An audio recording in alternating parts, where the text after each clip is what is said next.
to, that's part of the job. And so, that kind of changes it from being a focus of our freedom rather to being what we do for the job. And there are so many healthcare professionals that have so many wonderful things to offer to the world that they can't because they're caught up in the grind. Now, I'm not speaking badly of the grind, because the grind pays the rent. The grind pays the car notes. It has its place. It provides benefits. But there's another part of the world out here that we can enjoy. So then the third part becomes the talk.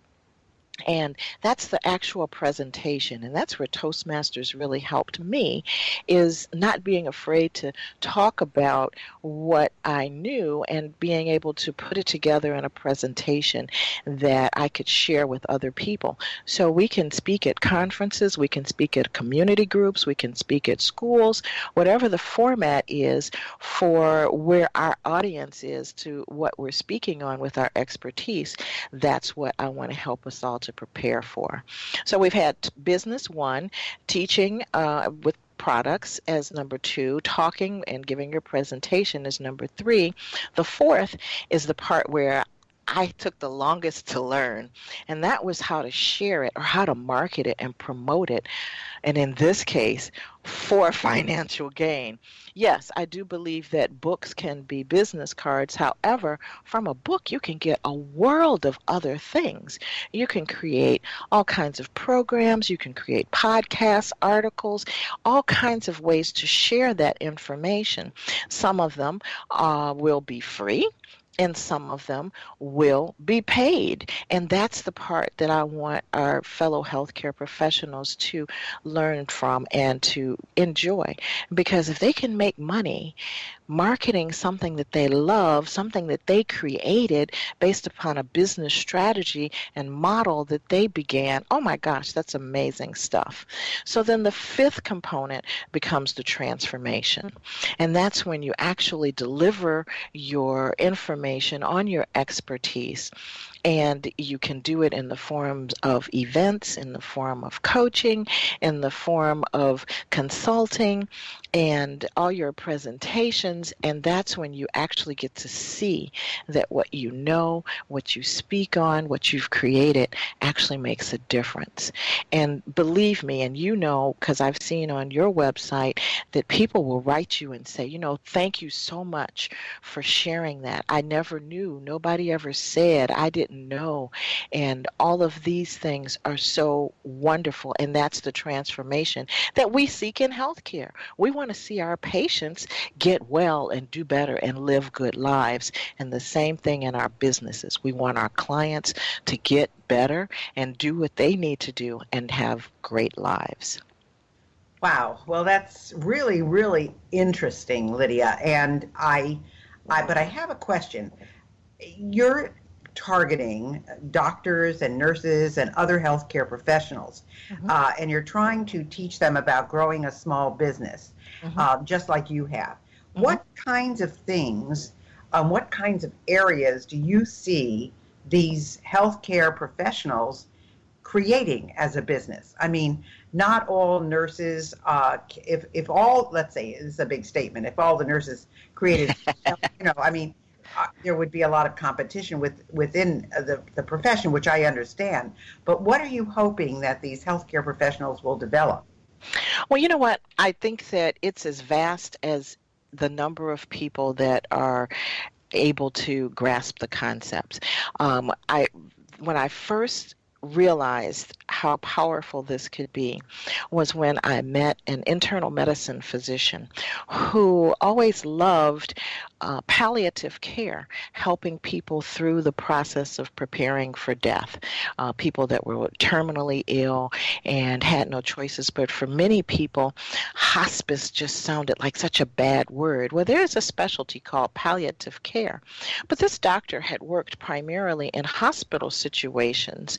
And, healthcare has transitioned. Used to be you had your doctor and you saw your doctor when you went in the hospital. Well, that's not not the case now. We have hospitalists that work primarily in the hospital, and they don't see the patients necessarily afterwards. They transition them back to their primary care providers.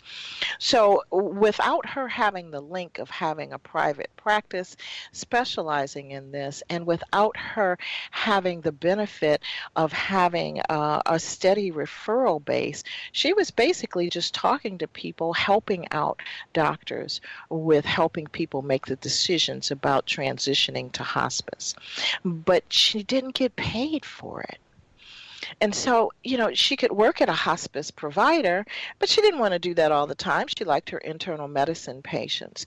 So this is, what she wound up with was so many physicians that didn't want to be bothered with the death and dying conversation, but yet she couldn't just butt in with their patients and have it for them, even though they might have wanted her to do so. So she found lots of ethical challenges as well as presentation challenges, and didn't know how to navigate, and realized that her professional peers needed education in dealing with this subject. We have baby boomers in the millions, the largest number in history. And so we have this subject that's going to be something that everybody's got to deal with. And yet nobody's working with all the doctors. So she said, wow, I just wish I could find a way to teach them, to share with them, but I just don't know how to do it. And I said, I do. So when we had that conversation, I realized that this was the kind of person I could help. Now, does every doctor want to do that? Not necessarily at all. I met fascinating doctors that had felt like they wanted to write. One that has written several mysteries, murder mysteries, medical mysteries, and didn't really know how to publish it or even how to talk about it with other people or who to talk about it to. And, there are groups of murder mystery enthusiasts, of medical mystery enthusiasts. He didn't know. He just knew that he had these stories inside of him. Well, this becomes something that he can go to and he can present, and he has credibility. Well, he's a doctor, so if he's writing a medical murder mystery, this is awesome. So it's making those kinds of connections when people have a gift and they don't know who to give it to. Nurses may design quilts, and there's a real big following of quilts in not just the U.S., but in some parts of Europe. So, but they don't know, because all they know is their grandmother taught them, and they have fabrics from their grandmother's quilt. And it's just something that they do after church on a Sunday afternoon. Well, here's an opportunity where they can show another generation. It becomes a legacy proposition at that point. Wow, and that's Lydia, what I want to help people do. You have so many things to talk about. Sorry. No, that's all right. But first, I want to tell people how to reach you. Where can they get a copy of your book, and where can they find you? Well, right now they can find me. My website is theentrepreneur'sgarden.com. And I know it's kind of crazy to spell, but it's plug in the Entrepreneur's Garden and it'll start popping up and populating, I'm hoping. Also, I'm available by email if they'd like. You can just simply put work with Lydia, and that's Lydia @gmail.com. Now, all of the books are on Kindle. This Express Yourself book and my signature book, The Entrepreneur's Garden, they're being launched June 19th on Kindle. But how you're going to pay for those shoes is already on Kindle. And I'm putting a couple more up there because I've just been in a writing frenzy. And now that I'm loving the publishing aspect and mastering the digital publishing, gosh, before the end of July, I'm going to have probably all 12 of them up there. Oh, that's great.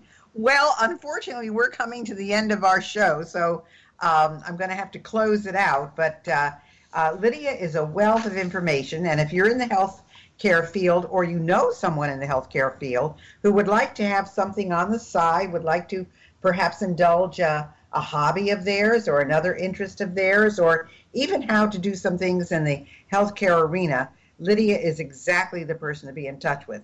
So again, her email address is workwithlydia, Lydia, @gmail.com. And her website is The Entrepreneurs, that's Entrepreneurs, is plural, theentrepreneursgarden.com. Lydia, you have been a delight. Thank you so much for being with us today, and I look forward to seeing you in person soon.